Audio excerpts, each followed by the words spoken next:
Hola, buenas tardes amigos, estamos en tiempo de entrevista, estamos en tiempo de las aventuras de la espada y volvemos a cambiar de tercio, todas las semanas cambiamos de tercio, parece que estamos en los toros en vez de en un programa cultural, aunque los toros son nuestra cultura y nuestra cultura pues es muy importante porque sentó los pilares de la cultura que ahora mismo hay en Hispanoamérica.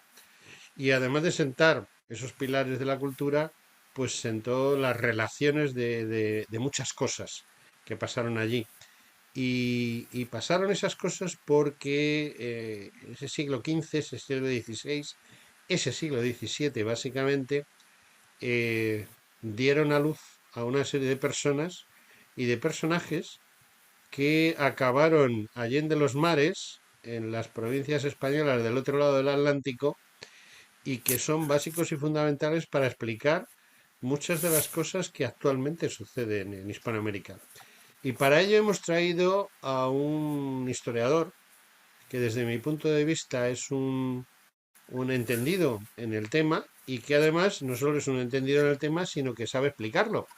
Y para ello, pues nuestros amigos de la editorial Almuzara pues se han puesto en manos a la obra y nos han agraciado con la creación, la impresión de un interesante libro sobre esos hombres y alguna mujer que, pues no sé, desde un punto de vista casi romántico del siglo XIX, se convierten en unos aventureros, no aventureros en el mal sentido de la palabra, sino en el excelente sentido de la palabra, que se van a América. Y bueno, creo que la presentación ya ha sido excesivamente larga en 2 minutos, de modo que vamos al lío del Montepío y vamos a hablar con este autor que para mí es la primera vez que hablo con él, pero que eso no significa nada, significa únicamente que no he tenido la suerte de contactar con él. Javier de Navascués, ¿qué tal estamos? Muy bien, buenas tardes y feliz año. Pues feliz año.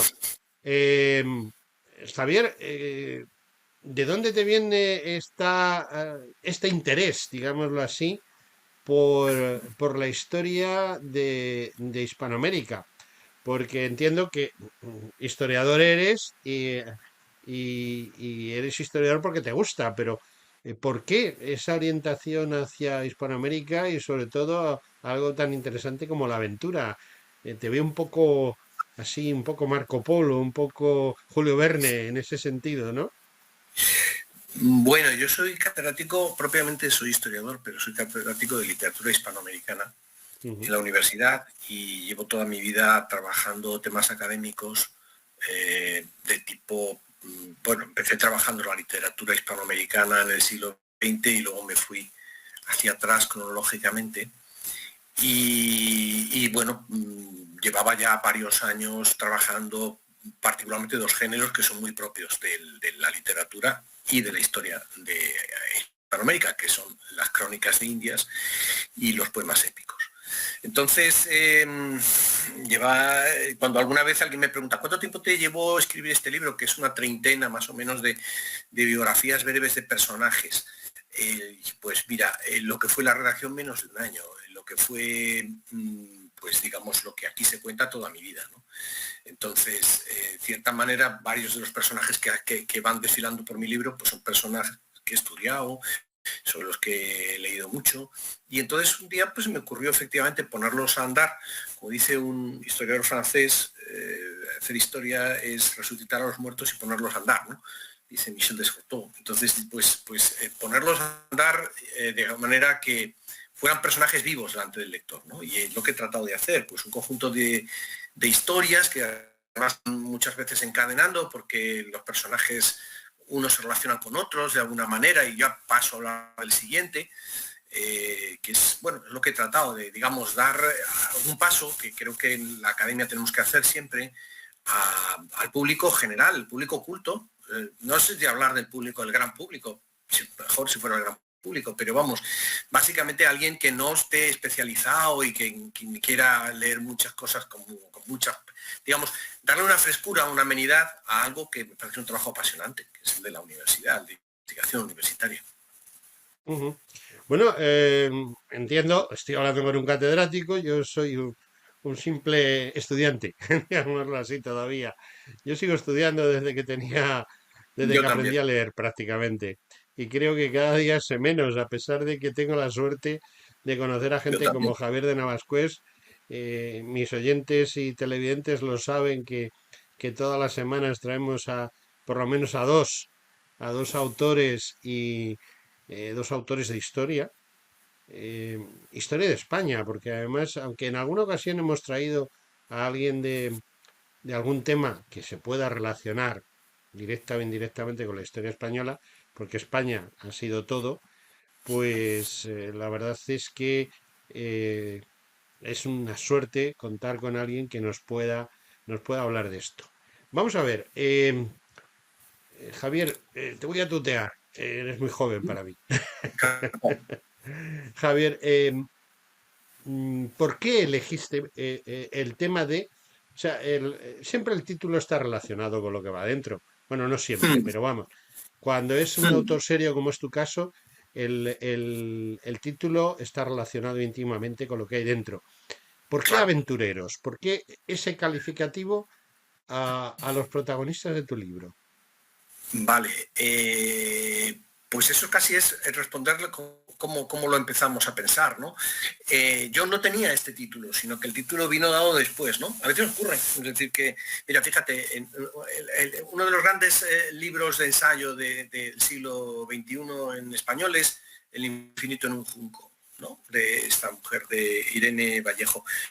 Bueno, parece que a Irene Vallejo no se le ocurrió el libro. Salvando las enormes distancias que hay entre ella y yo, realmente a veces uno encuentra el libro, encuentra el título conforme va escribiendo el libro, ¿no?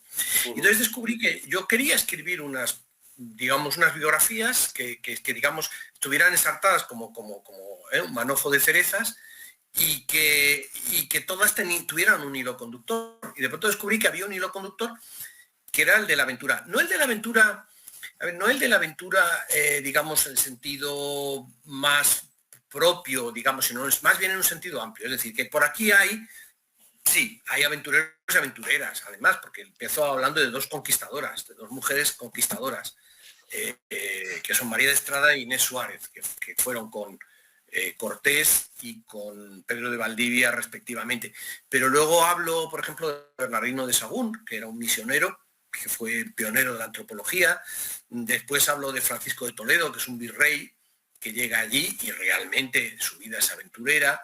En sentido amplio, Pedro Sarmiento de Gamboa, que es un cosmógrafo, un explorador, en realidad es un hombre orquesta, ¿no? Que hace de todo, pero luego también hablo de gente que no son solo españoles de la España peninsular, que hablo, por ejemplo, de mestizos, de criollos, por ejemplo, de conquistadores criollos, ¿no? Es decir, siempre hablamos de los conquistadores españoles, ¿no? Pero luego nos olvidamos que había, por ejemplo,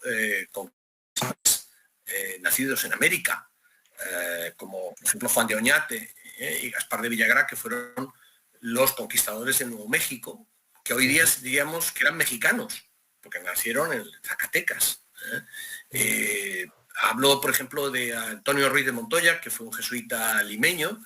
Hablo de Bayamo, que fue un esclavo que escapó y que creó un estado independiente dentro de lo que hoy podríamos decir es la zona entre Colombia y Panamá.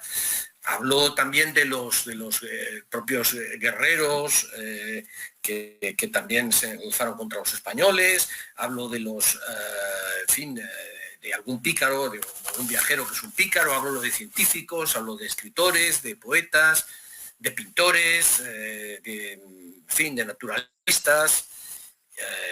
En fin, hablo de gente pero que todos tienen un hilo común, que me parece que tienen vidas apasionantes. Bueno, yo entiendo que es una historia de historias, pero que Así nos es. ayuda a comprender la historia en su conjunto, porque me da la impresión de que el libro no empieza muy tarde, sino que empieza relativamente temprano. Si estamos hablando de Hernán Cortés, estamos hablando de los primeros decenios de ese descubrimiento y Sí, conquista, es decir, todavía no saben ni dónde están. O sea, Hernán Cortés, sí, está en Cuba o está en Santo Domingo y luego está en México y sabe que está allí, pero realmente no son capaces de situar, si hubiesen podido hacer un mapa o hubiesen tenido un mapa mudo, pues no iban a saber colocar ninguno de los Mm, sitios que él conocía, ¿no? Y me da la ligera impresión de que llevas el libro hasta el siglo XIX casi, ¿no? ujú. Sí, en Entonces, realidad, sí. sí, No, lo que no, quiero era, decir es eso. que creo que vas muy bien, me ayuda, porque para explicar que yo lo que he querido, más que contar la conquista, o lo que nosotros entendemos como conquista, es decir, podríamos decir, las grandes conquistas, que son las de Cortés y Pizarro, transcurren en la década del 20 y del 30 del siglo XVI. Y para 1540, 1550, podemos decir 1554, que es cuando muere Pedro de Valdivia en Chile, para la segunda mitad del primer siglo, casi, ya se han realizado las grandes conquistas, las que por lo menos conocemos todos, ¿no? A mí me ha interesado más bien empezar justo cuando está terminando eso, es decir, cuando se produce el proceso de consolidación de la presencia española y por tanto la consolidación de las administraciones. Por eso, en vez de fijar, o sea, de hecho, la primera historia empieza con la rendición de Tenochtitlán, es decir, en 1521 se rinde Cuauhtémoc y entonces empieza a hablar de María de Estrada. ¿Quién era María de Estrada? Pues una mujer que iba con la hueste de Cortés. ¿Y qué es lo que pasó con ella? Pero que se hace encomendera. Vamos a ver. Entonces ya explicó lo que fue la institución de la encomienda. A partir de ahí, bueno, pues van saliendo otros personajes, Bernardino de Sahagún, que es como dices, efectivamente, no sabían muy bien dónde estaban. Entonces llegan los 12 primeros franciscanos y uno de ellos a México, a Nueva España, como se llama entonces, empiezan a aprender náhuatl, porque hace falta aprender náhuatl para evangelizar, ¿no? Y eso implica efectivamente todo un descubrimiento, entre comillas, para los españoles de qué es aquello, y un descubrimiento también para los náhuatl, para el mundo mexica, de quiénes son los españoles. Es un descubrimiento mutuo, no recíproco. Y toda la vida de Bernardo de Sahagún, que se dedica a patear Nueva España de arriba abajo con unos y con unos indígenas que eran sus alumnos, que tenían preparado un test de encuestas para preguntar en cada sitio una serie de cosas de todo lo que se vivía, de cómo se comía, de cómo se vivía, cuáles eran las costumbres, de cómo era la vida cotidiana del mundo indígena, y que él va anotando, ¿no? Puntualmente en una historia monumental, ¿no? Entonces ese, que es, por ejemplo, digamos, un científico, podríamos decir, un científico al modo del siglo XVI, ¿no? Y que es un misionero, pues es un aventurero también en ese sentido, ¿no? Y así van saliendo todos, es decir, que a partir de ahí, hasta que efectivamente la última historia que concluye ya es el mundo muy diferente, porque es el mundo que a mí es una historia, cuando me preguntan cuáles son las historias favoritas, una de las mías es con la que concluyo, ¿no? Que es la historia de un padre y un hijo, que es un Diego de Alvear y Carlos María de Alvear, que son a su vez, respectivamente, Diego es el padre, es un hombre, es un ilustrado, es un marino, de los marinos ilustrados científicos que poblaron América y poblaron en realidad los cuadros del ejército español, de la Armada Española muy particularmente, a finales del siglo XVIII. Es un hombre, digamos, formado, es un hombre que viaja y está un cuarto de siglo en el Río de la Plata, que hace una familia allí, y que uno de sus hijos acaba convirtiéndose en presidente de las Provincias Unidas del Río de la Plata. ¿Qué es lo que pasa para que el padre sea un leal servidor de la corona española, que está allí un cuarto de siglo, que luego vuelve y tiene una vida absolutamente trepidante, porque por en medio está la tragedia de la fragata Mercedes? Si recuerdas, bueno, pues es que él pierde allí a toda su familia menos a Carlos María de Alvear, porque todos están en la fragata Mercedes y él está en la fragata enfrente con su hijo. Y ve cómo explota la fragata Mercedes y con él se van sus 9 hijos, su mujer, al fondo del mar y todos sus ahorros, ¿no? 5 años. Y tiene que rehacer su vida de nuevo, y la rehace, de hecho, funda una segunda familia, acaba convirtiéndose en uno de los, Diego María de Alvear, en el asedio de Cádiz durante la guerra de independencia. Diego de Alvear, el padre, es uno de los que dirigen las defensas de la isla de San Fernando, precisamente por su conocimiento de la ingeniería militar, mientras que Diego conspira con su amigo José de San Martín en la casa de al lado en Cádiz, ¿no? Me parece fascinante. Bueno, la historia de estos dos, que tiene hasta su punto edípico, es fascinante. Y con esa es con la que concluyo el libro. Es decir, hay un comienzo con estos primeros aventureros en el sentido más puro del término, mujeres en este caso. He utilizado a mujeres precisamente aquí para meterlas precisamente porque son las figuras menos conocidas y porque muchas veces utilizo, precisamente como dices tú, esos personajes individuales para iluminar unas facetas más amplias de la historia y luego acaba pues con esta relación padre-hijo, que es la relación, digamos, ya de la entrada en otro momento de la historia, ¿no? Y por en medio muchos otros personajes que, claro, en una América diversísima, ¿no? Que está muy poco conocida, América española, ¿no? No, la verdad es que yo no he tenido todavía la oportunidad de tener el libro en mis manos por culpa de las Navidades, que yo no sé qué ha pasado, se ha perdido el libro, no sé qué ha pasado, que no ha llegado todavía a mis manos, llegará en el momento más inoportuno, por supuesto. Pero esta última historia, verdaderamente, ya es un libro en sí. O sea, Sí, la, his- la historia de sí, estos sí. dos protagonistas es muy curioso, porque yo tengo un pésimo concepto del Libertador San Martín, pues porque, bueno, he conocido su historia, la batalla de Bailén, y, bueno, no me gusta que se falsee la realidad, porque, bueno, la batalla de Bailén no la ganó, no la ganamos nosotros, y eso está claro como el agua, fue tablas que luego la propaganda convirtió en una victoria. Y la historia de San Martín en la batalla de Bailén, pues es para hacerle un consejo de guerra, pero bueno, y no precisamente por haberlo hecho muy bien, ¿no? Y sin embargo, San Martín siempre dijo que, bueno, yo soy un héroe de la batalla de Bailén y tengo la medalla, la condecoración de la batalla de Bailén. Se le olvida decir que los otros 9000 y pico que estuvieron en la batalla también la tienen, porque se la dieron a todos. Pero bueno, esos son pequeños detalles, ¿no? Sin importancia.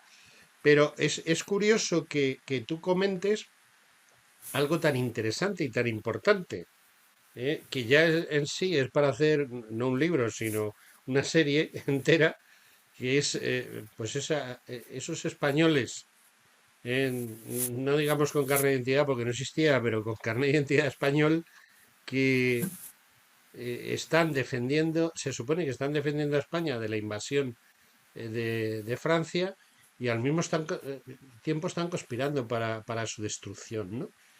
Es quizá el alma que tienen muchos españoles y quizá algunos aventureros, porque precisamente de la gente que fue a América hubo gente, y no hace falta que yo te diga muchos nombres, que conspiraban más casi contra la metrópoli, contra la propia España en sus acciones, que apoyando precisamente la expansión de las provincias, porque yo siempre he pensado que no hay una conquista, sino hay una expansión de nuevas provincias a las cuales se las surte de lo bueno y de lo malo que viene desde la península, ¿no? Y hay un germen de la destrucción de España en los propios aventureros que construyen España. Bueno, yo creo que hay muchos destinos en mi libro. Hay gente muy diferente, como te digo. Es decir, que incluso te diría también que probablemente los mismos personajes que en el siglo XVI están, tengo aquí el índice delante para tenerlo fresco, ¿no? No hay problema. Qué sé yo, pues un tipo como Alonso de Ercilla, por ejemplo, que va allí realmente en busca de aventuras, ¿no? Es un leal servidor de Felipe II, que tiene más en la cabeza probablemente la fidelidad al rey que otra cosa, ¿no? Como hombre digamos, del siglo XVI que era, ¿no? Aunque ya empieza a hablar de españoles, ¿no? Constantemente, de españoles para arriba, de españoles para abajo, ¿no? Digo esto, por ejemplo, que es muy distinto este personaje del siglo XVI, del que, por ejemplo, puede ser Félix de Azara, que es un naturalista, un científico que también está como 20 años perdido realmente en Paraguay y, digamos, estudiando la fauna. Y, bueno, en general iba a decir la fauna, pero en general todo, porque ha pasado a la historia por ser uno de los mayores naturalistas del siglo XVIII, pero Azara en realidad era un militar que llegó allí, digamos, con la encomienda de marcar los límites del imperio portugués con el español, y no les hicieron, los portugueses no tenían ningún interés en hacer aquello porque para eso estaban expandiéndose por todo Brasil, ¿no? Entonces, como te digo, Azara, en cambio, pues era un leal servidor del rey, pero también tenía una conciencia de España como nación moderna, más como la que tenemos nosotros, ¿no?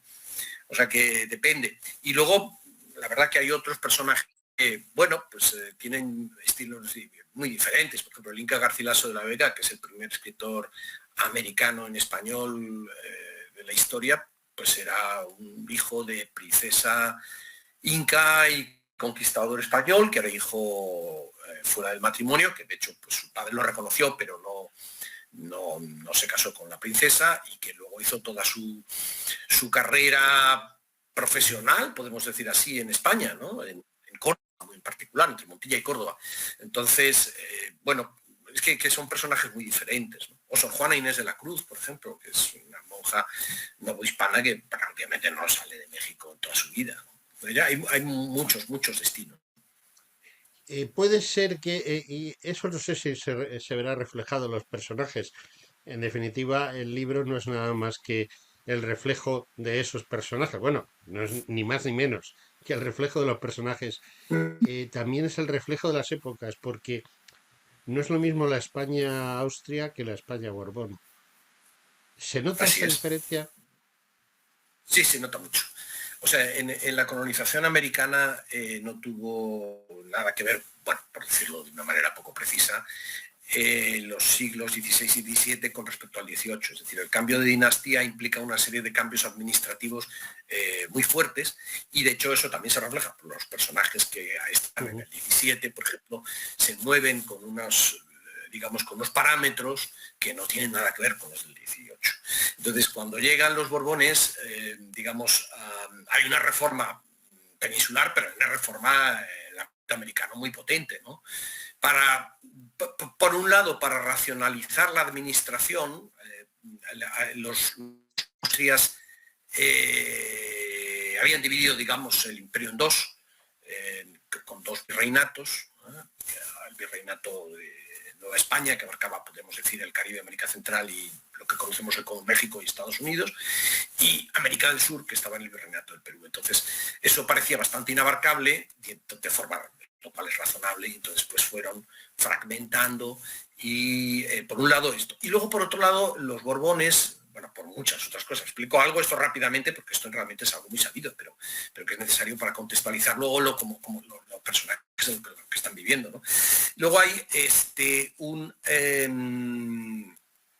otro aspecto muy importante, y es que los Borbones le dan más importancia a los funcionarios, y sobre todo a los funcionarios españoles, peninsulares propiamente, incluyendo aquí como funcionarios, entre comillas, a los arzobispos y a los cargos militares, y dejan de lado a los criollos, cosa que va creando siempre hubo cierta tensión entre los criollos y Entre peninsulares, criollos y los peninsulares. españoles de la tierra, como también se les puede llamar, y los españoles de España, podemos decir así, pero eso se va acentuando, se va intensificando. Incluso yo también explico aquí una gran rebelión, que es la de Tupac Amaru, el personaje de Tupac Amaru II, propiamente, podría decirse, que es el resultado de esa rebelión indígena, como la mayor parte de las rebeliones indígenas que hay en el siglo XVIII, resultado indirecto de la política borbónica, porque los cacicazgos, las élites indígenas,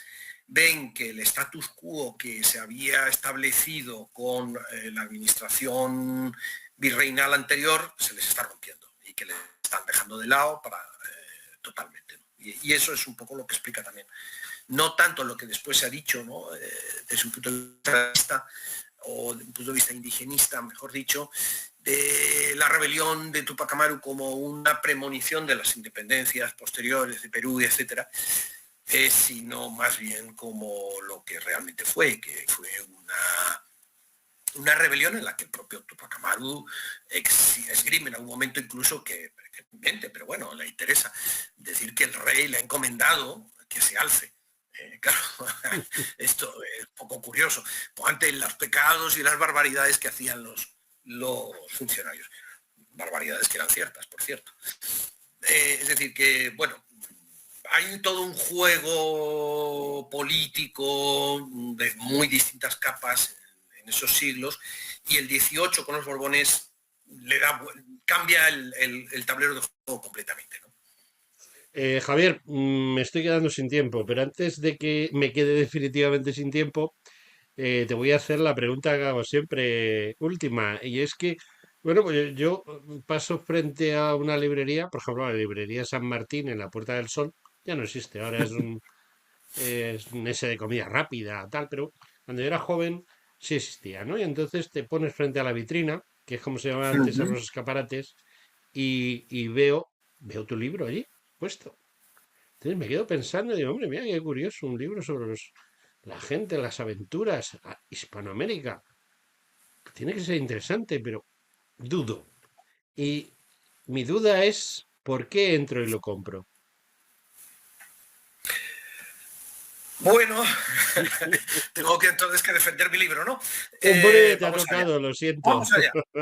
Vamos allá. No, yo creo, primero porque, fundamentalmente porque creo que la treintena y lo creo sinceramente, la treintena de vidas que están ahí son absolutamente fascinantes, porque te abren un mundo también distinto, de personas que tienen, de viajeros que se encuentran. Hay que pensar que, por ejemplo, América es la primera vez en esos siglos que empieza a comunicarse de arriba abajo miles de kilómetros, ¿no? El Mm. Tahuantinsuyo y el imperio azteca, por hablar de las dos grandes civilizaciones antes de la llegada de los españoles, no tenían conexiones propiamente, pero ahora ya podría verse conexiones desde Nuevo México hasta Chile. A lo largo de esos siglos se van produciendo. Entonces hay unas experiencias divertidísimas, a veces complejísimas. Yo creo que muchas veces también, he dicho divertido a propósito, creo que cuando se habla muchas veces de estos temas se habla enfadado. Se habla enfadado. No hemos dicho todavía, no ha salido la palabra mágica, la linda negra, ¿no? Y después, facto seguido, pues nos hemos creído la linda negra, somos víctimas de el relato de los otros, tal, tal, tal, y Mm. enfadado. Yo creo que hay que desterrar un poquito a veces ese tono, porque por muchos motivos, pero entre otras cosas porque a veces hay historias fascinantes que pueden llegar a ser, además, entretenidas, divertidas. Por supuesto hay tragedias, evidentemente, hay muchas tragedias también. Eh, pero es precisamente por eso lo que digo. Y luego se cuentan hechos militares, sin duda, pero también se cuentan otro tipo de aventuras. Es decir, me parece que hay un aspecto de los grandes políticos, por ejemplo, que son desconocidos, como Francisco de Toledo o Juan de Palafox, extraordinario personaje, una figura descomunal, Juan de Palafox. Pues estos personajes totalmente ignorados en la España actual, porque desconocemos mucho de lo que fue aquella América española. Bueno, desconocemos casi todo de nuestra historia, pero claro, cuanto vivos, y no hay, digamos, una guerra directa que nos afecte, porque efectivamente dentro del mundo aquel que se ha hablado con bastante impropiedad de siesta, para referirse, la siesta colonial incluso se ha dicho, para referirse al orden, la estabilidad de la América española. No es así, es decir, si tú lees el libro te vas a dar cuenta que hay de todo. Hubo desórdenes, y hubo rebeliones, y hubo intrigas, y hubo de todo. Fue un mundo muy movido. Pero no hubo efectivamente grandes guerras como en Europa, como hubo en el 16, 17, 18, no las hubo. Ahora bien, sí que es un periodo muy movido, con personajes supervivientes natos, que se encuentran con unas historias que creo que quedan muy... Dedico un capítulo a las guerras de Chile, por ejemplo. Hay 4 personajes sobre la resistencia de los mapuches a los españoles, ¿no? Que es absolutamente notable, ¿no? Todo lo que allí cuentan, ¿no? De cómo sobreviven unos y otros, ¿no? Entonces, bueno, yo creo que yo animaría a aquel que quiera leer este libro a encontrarse con una vida cotidiana de personajes que llevan unas vidas muy intensas, muy apasionantes, mi opinión, por lo menos. Yo he tratado de transmitir esa fascinación que tengo por ellos, y que de alguna manera, cuando uno va yendo a estas vidas particulares se encuentra que la historia es enormemente rica y compleja, ¿no? Pero eso es lo más interesante, que sea rica y compleja. Pues Javier de Navasco, es lo único agradecer y emplazar, solo emplazar a los autores a que vuelvan, porque sé que hay muchas más cosas de las que podemos hablar y de las que hablaremos, espero. Javier de Navasquez, Muy bien. muchas gracias por tu comparecencia en mi programa. Gracias a ti, José Antonio. Muchas gracias a ti por tu generosidad. Un abrazo.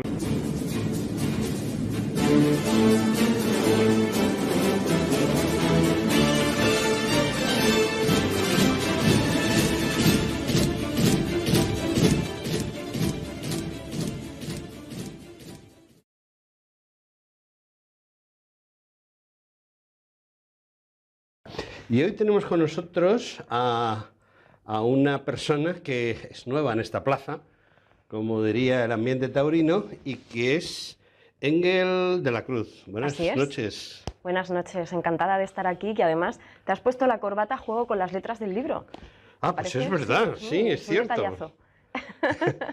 Bueno, me he puesto la corbata así porque la verdad que hace juego con la camisa por el contraste y porque es una corbata que se arruga poco y la voy a llevar al bolsillo, pero reconozco que hemos acertado.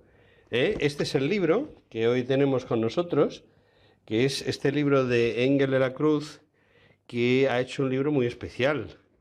Engel de la Cruz, que es nueva en esta plaza, como he dicho antes. Bueno, yo no la conocía, pero la verdad es que entiendo que es una buena escritora. ¿Es tu primera obra o llevas varias? A ver, publicada, esta es la primera, pero desde luego no soy novel, también por una cuestión de edad. Pero bueno, lo de que si soy buena o mala escritora, eso desde luego no me compete a mí decirlo, eso tiene que ser el lector el que lo juzgue. Bueno, o los críticos como yo, ¿no? Por supuesto. Bueno, pues ya tienes un crítico que dice que le gusta cómo escribes. La verdad es que, bueno, mis oyentes ya lo saben y mis televidentes igual, que yo empiezo un libro y cuando voy por la página 40-50 me surge otro libro y lo tengo que dejar, pero en esas pocas páginas que me ha dado tiempo a leer de Comuneros, pues entiendo que Engel tiene oficio. Y va a tener mucho más oficio del que tiene ahora mismo. Y bueno, pues vamos a saco contigo, ¿vale? A tope. Vale. Engel, ¿por qué te has metido en este charco? Pues que es un charco en el que yo me quería meter conscientemente, a pesar de todo el estrés y de todo lo que implica ponerse a escribir un libro de este calibre. No es una novela, no es un libro que se escribe solo, evidentemente.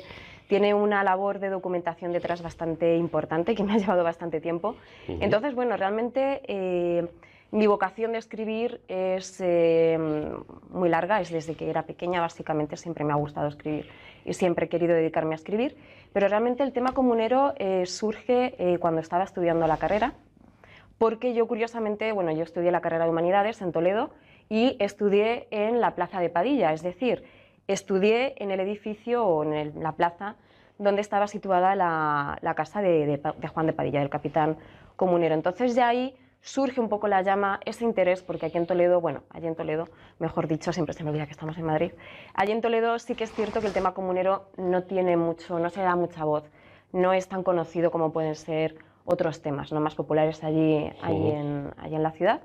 Y ahí surgió el interés, luego ya me metí de lleno en lo que es el castellanismo, desde un punto de vista más político, más cultural, etc. Y es un libro, es un proyecto que surge hace ya bastantes años y que, bueno, por todo el tiempo que necesitaba, pues ve la luz ahora.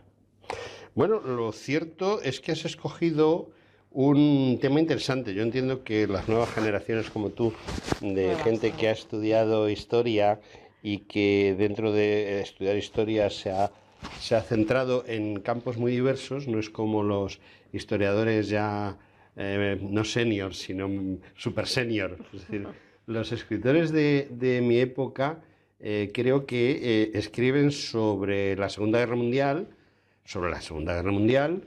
y algunos sobre la Segunda Guerra Mundial. Es decir, son monotemáticos. Y hay temas como este, Comuneros, que yo creo que lo que se ha publicado, no ya lo que se ha escrito, lo que se ha publicado, pues casi que se puede contar con los dedos de la mano. Quizás es uno de de los motivos que te ha llevado a meterte en esta historia? Sí, ese es otro de los motivos realmente. Sí que hay muchos estudios y además, por suerte, el interés por el siglo XVI, aunque quizá el siglo XVI más enfocado a ese final del siglo XVI, ese comienzo del siglo XVII, ¿no? Con los tercios, además que estamos en un lugar muy, muy adecuado para hablar de ello. Últimamente ha tenido mucho auge, pero lo que es el tema comunero, no tanto. Estamos de aniversario. El año pasado realmente fue el aniversario de la batalla de Villalar, el 500 aniversario, bueno, el 5º centenario, y este año también sería el 5º centenario del fin de la resistencia comunera. Sí que es cierto que ha habido más publicaciones, pero publicaciones del tipo que he hecho yo no hay tantos, es decir, hay monografías, pero a lo mejor más centrados en lo que es la época comunera en sí y no desarrollan más la historia, o sea, no desarrollan lo que fue el impacto de esta revolución a lo largo de los siglos, qué símbolos, o sea, qué resquicios de la época comunera tenemos hoy en día. Entonces, yo echaba de menos ese libro y como lo echaba de menos, digo, bueno, pues lo voy a escribir yo. Quizá el tema esté en que hay otros momentos de la historia en que se ciñe en ese momento y se acabó, mientras que el tema comunero, digamos que ha vuelto a salir en marcha. Así es. Sí que es cierto que justo después de finalizar la Revolución Comunera, el tema es como que se entierra. No interesa que salga a la luz, nos interesa que se estudie, nos interesa que la gente sepa quiénes fueron y qué es lo que querían. Por lo tanto, tenemos ahí un periodo de oscuridad histórica con respecto al tema, pero ha habido periodos en los que ha resurgido, o digamos que este interés ha vuelto a salir a la palestra.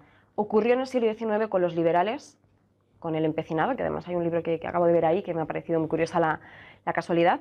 Y luego en el siglo XX también ha tenido como su renacer, sobre todo en la transición, en esos primeros momentos, en esos primeros años de la democracia, cuando se empieza a celebrar la fiesta de Villalar, el Día de Castilla, allí en Villalar de los Comuneros.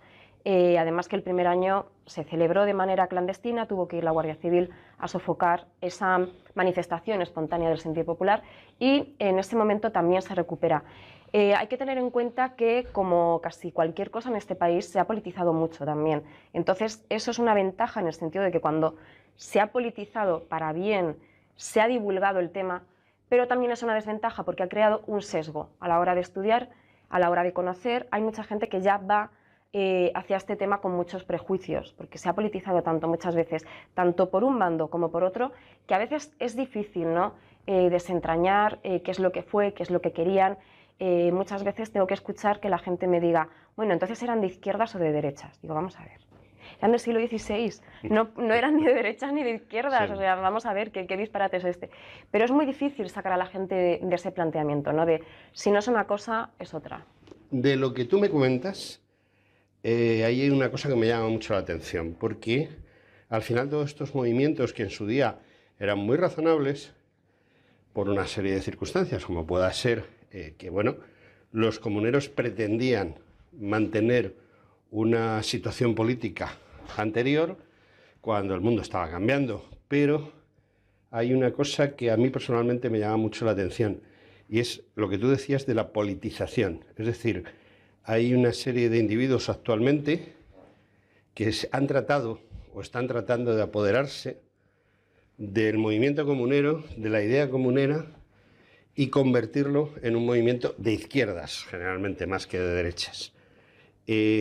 ¿Tú crees que tu libro puede ayudar a que la gente se dé cuenta de lo que tú acabas de decir? Tú acabas de decir que no es un movimiento ni de izquierdas ni de derechas, sino es un movimiento que está relacionado con cómo se vivía en Castilla y que la gente quería seguir viviendo. No vamos a entrar en si es bueno o malo, eso entraremos después, pero de momento quizá tu libro pueda ayudar a despolitizar a los comuneros.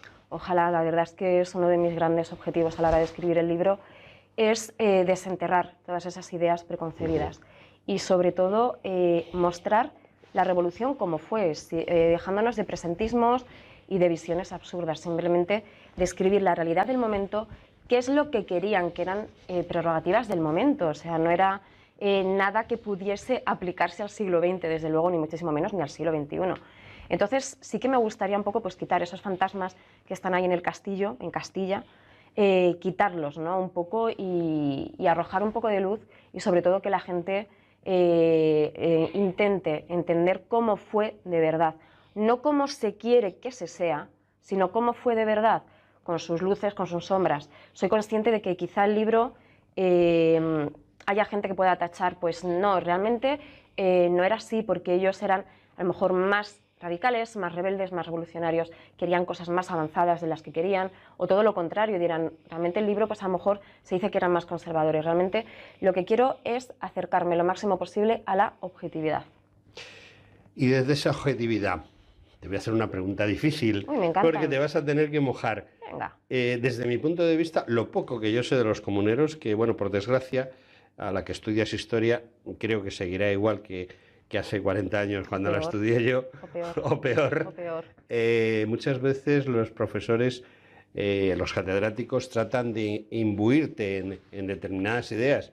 Y a mí lo que trataron de imbuirme en esa época es que los comuneros eran más bien un retroceso, un atraso, una vuelta a un sistema más medieval, mientras que quizá Carlos I o su madre, o todo lo que es el entorno de los Habsburgo y de los Austrias, que en definitiva es lo que viene a continuación, eran más modernos, más de su época, un renacimiento a lo romano.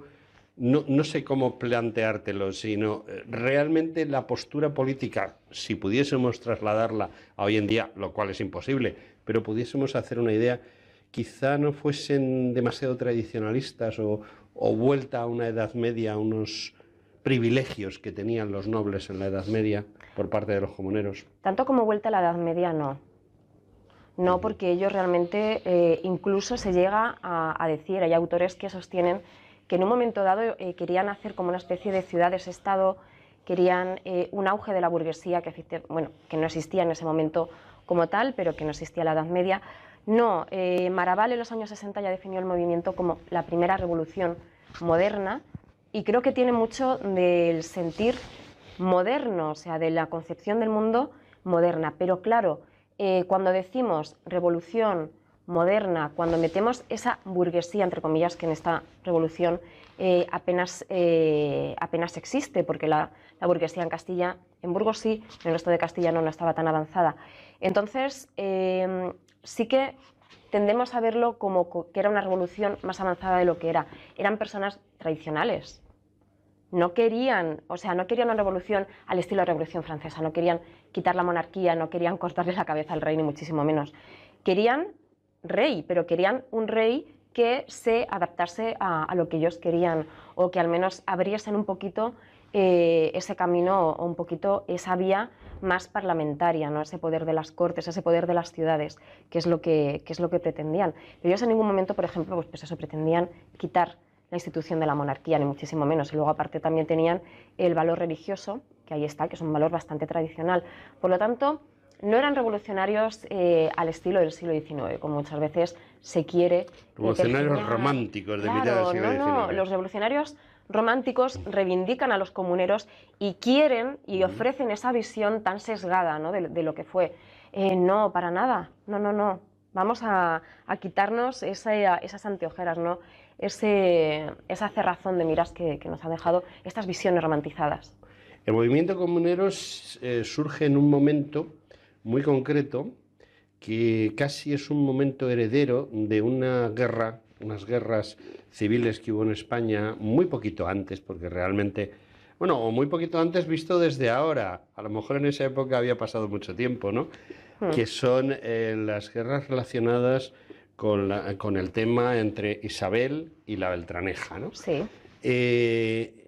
¿La guerra de los comuneros quizás sea una herencia de esa otra guerra? Puede ser, puede que sea como una especie como de, en un terremoto, ¿no? Que se produce el epicentro y luego hay réplicas, ¿no? Puede que se pueda encaminar ahí. Hay que tener en cuenta que la época de Isabel, y eso se ve muy bien en la serie de Isabel la Católica, de hace poco tiempo, la nobleza tenía demasiado poder. Por eso, en cuanto llegan al poder los reyes católicos, lo primero que hacen es limitar sus poderes. Entonces, claro, la nobleza estaba acostumbrada a mandar, a tener bastante poder. En Castilla, salvo contadas excepciones y honrosas excepciones, los reyes no eran relativamente débiles en el sentido de que siempre había un noble que ejercía realmente como de valido, ¿no? Como que aunque en esa época no existía el término, pero sí que ejercían un poquito como de regentes del reino, porque ejercían esa labor intelectual, esa labor estadista que muchos reyes no ejercían. Es el caso, por ejemplo, del hermano de Isabel la Católica, que estaba más ocupado en otras cosas que en gobernar realmente, y el que partía el bacalao era el marqués de Villena, era Juan Pacheco. Entonces, sí, se puede considerar que sí, en ese sentido es como si fuese una réplica, ¿no? de ese terremoto que supuso la guerra civil. Sí, porque, y esto es una pregunta un poco rara, existen tres poderes, digámoslo así, civiles. Olvidémonos del poder eclesiástico, olvidémonos del poder militar. Existen tres poderes, que son, por un lado, los nobles, por otro lado el rey y por otro lado las ciudades, porque las ciudades con sus fueros, bueno, las ciudades o las comarcas con sus fueros son otro poder. Quizá los comuneros tratan de hacer que el poder de las ciudades, por ejemplo, de las comarcas, sobrepase al poder de los nobles en esa cercanía al rey por la debilidad de los Trastámara, porque en definitiva quizá también ese sea uno de los problemas, que excepto Isabel, sus antecesores son unos reyes muy débiles, ¿no? Sí, evidentemente. Sí, en la Guerra de las Comunidades se pone en valor el poder de las ciudades castellanas, y también un concepto que creo que es muy valioso rescatar, que es el concepto de comunidad, de solidaridad entre ciudades, de hermanamiento de ciudades. Uno de los aspectos más positivos y que no se deben olvidar de la Revolución Comunera es que cuando algo pasaba en Segovia, las ciudades hermanas allá que iban a socorrer, Medina del Campo, ciudades donde hubo tumultos, allá que iban las milicias del resto de las ciudades. Por supuesto, se reivindica como este poder. Esto es posible, esta reivindicación, por lo que has dicho, por esa debilidad de esos reyes, salvo el caso de Isabel I, que por supuesto aquí no vamos a decir, aquí no se dice nada malo de Isabel I, porque no se puede decir nada de Isabel I. Nos guste más, nos guste menos. Hay decisiones políticas que puedes decir, ahí patinó, ahí no, pero como es figura regia de autoridad, no se le puede mover ni un pelo. Vamos. No, y además precisamente Segovia es el más claro ejemplo de los bemoles que tenía Isabel, Hombre, ¿no? Porque cuando se le subleva Segovia, ella no lleva un gran ejército con miles de hombres, sino que va ella solita y dice, a ver, ¿qué está pasando, no? Una mujer empoderada del siglo XV, del siglo XVI, ahí que estaba así. Y muy bien, qué poco se reivindica. Qué poco se reivindica. Yo pienso, cuando dicen, no, es que las mujeres en el pasado, mire usted, las mujeres en el pasado, algunas, porque otras, y tenemos el caso de Isabel y muchas otras en la historia de España, precisamente las mujeres españolas, y sobre todo las castellanas, y en su relación con Portugal y con el propio Aragón o con la propia Navarra, las mujeres españolas de esos siglos XIV, XV, XVI, son de escopeta y perro, que se dice, ¿no? Claro, eran mujeres de armas tomar y mujeres poderosas, por supuesto. Sí, porque lo cierto además es que en muchas ocasiones el rey, o sea, en un matrimonio había un rey y una reina, y la reina era la que gobernaba porque el rey se iba pues a otros temas, ¿no? A la conquista de Italia, a las luchas con no sé qué, y al final quien gobernaba el reino que fuese, Castilla, Aragón o lo que fuera, acababa siendo la mujer del rey, la reina, ¿no? Claro, eso era así. Entonces hay que reivindicar a las mujeres del pasado. Estas mujeres poderosas del pasado hay que reivindicarlas. Si queremos reivindicar a estas mujeres del futuro, que queremos que sean poderosas, que luchen por lo suyo y demás, no podemos dejar de mirar atrás y mirar a quién tenemos, que tenemos muy, muy buenos referentes y muy buenos precedentes. Excelentes referentes, tanto en esos siglos como con posterioridad. Sí. Recientemente yo he estado entrevistando a alguien que ha hecho un libro sobre América y sobre las mujeres en América, y es sorprendente porque muy pocas mujeres fueron a América, pero las pocas que fueron se notaron casi más que los propios hombres. Claro. Oye, no quiero destripar tu libro, pero tu libro sigue una correlación histórica en cuanto a fechas, en cuanto a hechos, o en lugar de ser una línea la que sigue, va saltando de unos hechos políticos o unos hechos militares o unos hechos sociales a otros. Mi libro es una cronografía, es decir, sigue todo el proceso histórico desde que empieza, con fechas, esto pasó en tal momento, porque fueron solo 3 años, pero menudos 3 años, o sea, fueron 3 años que dieron mucho de sí y pasan muchas cosas en estos 3 años. Entonces, tenía la sensación de que si no seguía esa línea histórica, el lector se iba a perder, iba a decir, bueno, Lobatón, ¿esto cuándo pasó? O sea, Torrelobatón, ¿cuándo pasó Tordesillas, la toma de Tordesillas, la recuperación de Tordesillas? ¿Esto realmente cuándo ocurrió? Entonces, me pareció necesario, y ya en el propio índice creo que queda bastante claro pues las fechas, los lugares y todo lo que fue pasando. Evidentemente, no me limito a desgranar los hechos, los años y ya está, sino que también pues hablo de las causas, de las consecuencias y de todo el trasfondo político que tenía. Vamos a seguir, porque lo digo muchas veces y es así, no me gusta destripar el libro, yo entiendo que el libro está para que la gente lo lea, a mí me gusta hablar de alrededor del libro, y quizá tú en el primer capítulo hablas de qué desencadenó el problema. Quizás si hubiese habido una reina más fuerte, y me estoy refiriendo a la hija de Isabel, a Juana, una reina más fuerte, más pensativa en ejercer de reina, no dejándose influenciar por un padre de escopeta y perro, porque Fernando II de Aragón era un prenda. Vaya. Era un prenda, pero un prenda bueno. Vaya que sí. Y luego se fue a casar también con un alma caritativa, porque también tenía Sí. tela el señor que venía de Flandes. Quizás si en lugar de que existiesen esos dos hombres enfrentados, curiosamente entre sí, pero luego se apoyaban en uno en otro para controlar a Juana, quizá las cosas hubiesen ido de otra manera, porque yo entiendo que quizá los comuneros en un momento dado, antes de que haya ese enfrentamiento directamente con el César, quizá hasta incluso apoyaban a Juana, ¿no? Apoyaban directamente a Juana y la reclamaban como reina. Por eso acudieron a Tordesillas para buscar el favor de la reina, favor que consiguieron en un principio. Además que ellos pidieron que un escribano recogiese la conversación que tuvieron con ella para que quedase, ¿no?, ahí recogido que la reina les apoyaba. En un principio les apoyó. Ellos querían, puesto que veían que este rey extranjero que vino, este Carlos, venía muy mal acompañado, muy mal aconsejado, pensaban que con Juana las cosas serían mucho más distintas.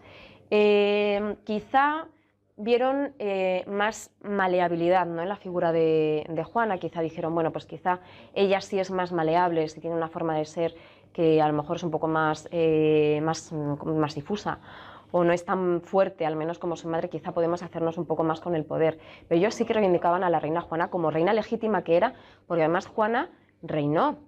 Juana fue reina, o sea, no se destrona en ningún momento, no la aparta nadie del poder. Ella es reina, pero desde una prisión, desde la prisión en la que estaba en Tordesillas. Ella los documentos, todos los documentos reales, iban firmados también a nombre de la reina Juana, y fue reina además hasta que murió. Bueno, hay varios temas. Un tema muy importante es cuál es el detonante. Esto es una cosa que no se hace de la noche a la mañana, como tú bien misma nos has explicado. Ellos buscan el favor de la reina, buscan una serie de apoyos en otros lugares, buscan que todas las ciudades importantes de toda Castilla entren en este asunto, algo que no consiguen, y que, bueno, se van sucediendo una serie de hechos, pero hay un momento en que tiene que haber una línea roja, que es la que decide, a partir de este momento, ya hay un enfrentamiento entre el César y los representantes de esas ciudades que han decidido hasta aquí hemos llegado. Sí, ese momento lo supuso lo que fueron los sucesos de Segovia en el verano de 1520, cuando los procuradores en Cortes, en las infames Cortes de La Coruña, votan el servicio al rey, un servicio que fue votado, o sea, ese impuesto fue votado mayoritariamente mediante soborno o a la fuerza. O sea, eso no podemos tampoco alejar la vista de ello.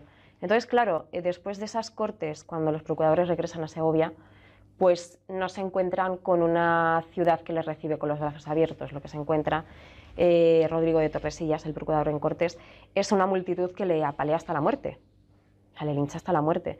Entonces ahí es cuando ya se empieza a ver que esto es un levantamiento armado, que esas prerrogativas que estaban pidiendo las ciudades desde hacía un año aproximadamente ya empezaban a tomarse en serio, muy en serio, o sea que ya el pueblo estaba implicado con la causa y ya no había marcha atrás. Entonces ya fue cuando el alcalde Ronquillo decide iniciar lo que fue el asedio de Segovia, y eso se podría considerar como el primer acontecimiento, lo que inaugura la Guerra de las Comunidades. Realmente a nivel ideológico la guerra ya se estaba preparando desde hacía aproximadamente un año, pero digamos que lo que es el hecho sangriento, como casi todas las guerras, todas el detonante es un hecho sangriento, no es un hecho, es un ataque a población civil, es un magnicidio, es lo que sea, siempre tiene que haber, o siempre ha habido generalmente ese hecho lo luctuoso que inicia la guerra, en este caso fue Segovia. ¿Qué ciudades se implican desde tu punto de vista realmente? ¿Cuáles van un poco a rebufo de las que se implican? ¿Y qué parte de esa Castilla es la que decide no ya ser neutral, sino, digamos, volcarse sin excesivo interés? Porque yo creo que realmente tampoco hubo ningún excesivo interés por parte de ninguna ciudad hacia el César. Realmente las ciudades más rebeldes fueron Toledo, por supuesto, que es donde nace y muere la Revolución Comunera. Segovia también fue una ciudad muy comunera, Valladolid, Madrid, ciudad comunera de tomo y lomo. O sea, por mucho que le pese a mucha gente, no se puede negar el pasado comunero de Madrid, ni se puede negar la vinculación de Madrid con Castilla. Que esto hay gente, a mí me parece un poco surrealista, pero a ver, los hay los que dicen, no, Madrid es Madrid, Madrid no es Castilla, vamos a ver. Entonces, ¿qué es? Si estáis rodeados de Castilla, si hasta la bandera de la Comunidad Autónoma de Madrid tiene el color morado, o sea, el color carmesí de Castilla, no morado, carmesí. No es Castilla, entonces, ¿qué es Madrid? Entonces, bueno, pues Madrid se implicó muchísimo con las milicias de Juan de Zapata. Entonces, estas serían como las ciudades más rebeldes. Luego tenemos ciudades que al principio sí, pero no, como fue el caso de Burgos, fue el caso de Sevilla, que tuvo un brevísimo episodio revolucionario, y luego ya el resto sí que fueron un poquito más a rebufo de lo que decían las principales ciudades comuneras. Ávila también se implicó mucho desde el primer momento, no en vano, era el lugar de reunión en un primer momento de los capítulos comuneros. Y bueno, y las ciudades que fueron leales al emperador desde el principio, podríamos decir que era toda Andalucía, que es que dijeron que eran leales desde el principio. La mayoría, Sevilla tuvo ahí un episodio. Jaén sí que tuvo también episodios comuneros, pero bueno, digamos que esa franja, esa parte del país se mantuvo relativamente ajena. Galicia, por supuesto, pero porque ahí estaba el arzobispo Fonseca diciendo, no pasarán. O sea, aquí ya tuvimos a los irmandiños y no queremos más revolucionarios aquí en estas tierras. Bueno, ¿qué hubiese...? Quizá me estoy adelantando, no. Se produce el levantamiento, se producen los choques bélicos entre una y otras partes.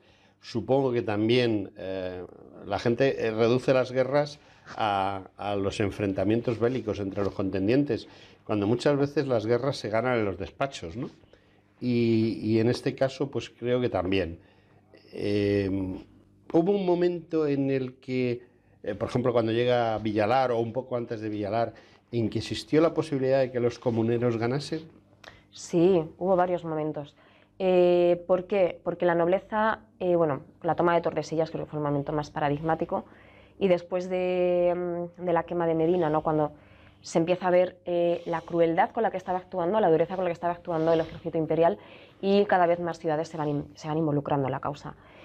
Sí, lo que pasa es que, claro, el ejército imperial en un primer momento no quiere intervenir. O sea, las tropas de Carlos I no les interesa. O sea, las tropas de Carlos I no, los nobles, que eran los que tenían las tropas, los que tenían los caballos, los que tenían esa fuerza, ¿no? de choque contra los rebeldes. No quisieron implicarse en un primer momento porque no les interesaba. Porque ya tenían ese precedente que estábamos hablando, de ese poder de los nobles que se vio limitado con los reyes católicos, y ellos temían que que vale, que si apoyaban a Carlos y si Carlos lograba sofocar la rebelión, Sí.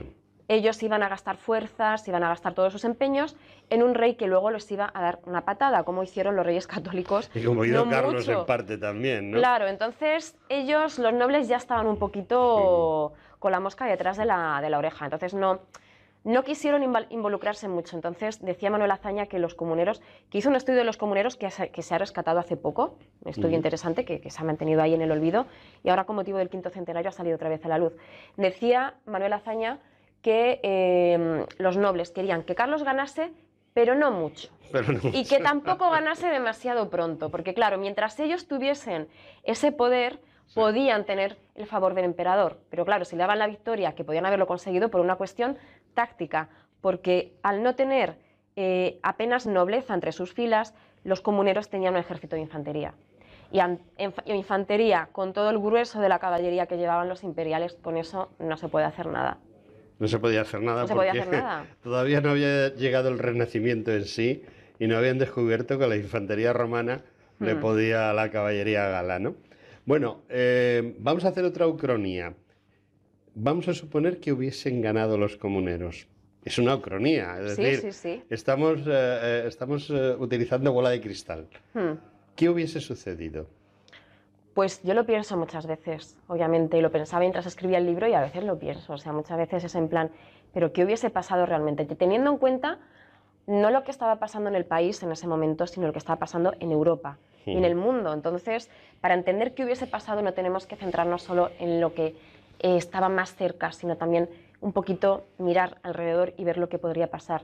Yo creo que hubiese sido una victoria bastante efímera, porque teniendo en cuenta que el rey tenía apoyos, tenía ese imperio, ¿no? Esa parte del imperio que tenía en el centro de Europa, teniendo en cuenta las monarquías que rodeaban, teniendo en cuenta el momento histórico que había que hacer piña contra el turco, que el turco ya estaba ahí asomando los bigotes por el Danubio. Entonces, ¿qué hubiese pasado? Pues que hubiese sido un triunfo como el de los liberales en 1821, es decir, un triunfo efímero. Luego Por 3 años. Claro, luego vienen los 100.000 hijos de San Luis y se cargan todo y vuelve el absolutismo. Yo creo que hubiese pasado algo así, hubiese sido algo bastante... Hubiésemos tenido otro trienio liberal, pero Seguramente. pero Yo a en veces- 1500 y pico. Sí, yo veo el paralelismo, digo, quizá si hubiese llegado a buen puerto, pero no hubiese durado, pero por las circunstancias que se estaban viviendo en el resto de Europa y en el resto del mundo. Bueno, los comuneros pierden. ¿Y qué consecuencias tiene eso? Pues tiene como consecuencias, paradójicamente, que cuando Carlos regresa a España en 1522, él ha cambiado mucho.